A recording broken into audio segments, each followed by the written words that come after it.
Hello madlang person, so for today's video madlang person, andyan na naman ang maring nyo sa kusina ba, kay maglilinis na naman yan siya ba. Aw buhay nanay nga naman talaga mga maring no, kay halos araw-araw talaga ba, kay halos paulit-ulit na lang ang ginagawa ng mga nanay no. Kaya dyan madlang person ba, aw unahin ko muna to dito sa kusina no, kay medyo umaapaw-apaw na rin kasi talaga tong lababo ba, madami-dami na ang hugasin ni maring nyo ba. Pare naman din kasi ibang asahan dito sa bahay madlang person, oy kung hindi lang ako lang naman talaga no, kay mga bata pa naman kasi yung mga junakis ko no. Pagkatapos ko nga palang maghugas ng plato mga maring no, kaya andito na naman ako sa tindahan ba, kaya naubusan man ang bigas ang tindahan. Oy kaya ayan, nagrepack na naman si maring nyo ba. Nire-repack ko nga lang yung bigas madlang person ba, kay para pag bibili yung customer aw isang bigayan na lang talaga. Oy kay para hindi na tayo mahirapan sa kalisod ba. Ayaw ko kasi yun, tsaka bibili yung customer madlang person ba, tsaka din ako magtimbang-timbang no. Ay naku, mahirapan talaga tayo sa kalisod niyan madlang person ba. Alam mo yun, mas maganda talaga yung naka-repack ba, diba? Walang katapos ang repack madlang person. Oy pagkatapos ko nga pala mag-repack ng bigas madlang person, dito na naman ako mag-repack na naman ako ng mga disposable tinidor at saka kutsara ba. Kay may naghanap kasi nung nakaraan madlang person no, sunod-sunod kasi yung naghanap ba, kaya ayan nagtinda na lang din talaga ako niyan. Medyo malapit-lapit na din makumpleto ang tindahan madlang person. Aw laban lang maring oy no, talagang sipag at tiyaga lang talaga ba no. Grabe naman tong kwarto na to parang hindi man to kwarto, parang bodega naman ata to madlang person ba. Pagkatapos ko palang magsiripa kanina madlang person, dito proceed na naman ako sa kwarto no, kay medyo nararamdaman ko talaga na makalat-kalat nga. Hindi talaga ako nagkamali no,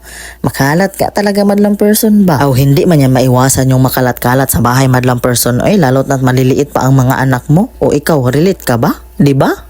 Okay, nakaramdam naman ng gutom ang maring nyo madlang person no, kaya ayan kakain na siya ba. Medyo huli-huli na rin pala ako nakakain dyan madlang person, kaya nauna naman din kasi sila Victor at saka yung mga bata ba. Gusto ko kasi talaga yung matapos talaga yung kawain ko madlang person ba, lalo na dito sa bahay bago ako kakain. O diba? Basta maganda talaga yun, basta gusto ko talaga yun, basta malinis ang matignan, basta makakain ako na maayos ba. Pagkatapos ko nga palang kumain kanina madlang person ba, nagpahinga lang ako ng kaunti no, kasi alam ko naman na may kasunod pa talaga na gagawin ba, kaya ayan ito magre-repack na naman ako ng uling madlang person ba, o diba? Para na talaga akong tatawagin ako dito ng ang babaeng walang pahinga, char. Kaya gaya ng sabi ko sa inyo nung nakaraan madlang person ba, mas gusto ko talaga na ako ang magre-repack, kasi si Victor kasi hindi talaga marunong siya magtansya ng uling sa plastic ba. Dati kasi si Victor madlang person, pinaripack ko kasi siya ng uling, ay naku, hindi talaga marunong ba, lugi talaga ang negosyo Victor ba. Kaya ito, walang no choice si Marinho madlang person no, kaya ayan, ako na lang talaga ang magre-repack ba, kay si Victor mas magaling pa man talaga siya sa ana-ana kaysa sa mag-repack.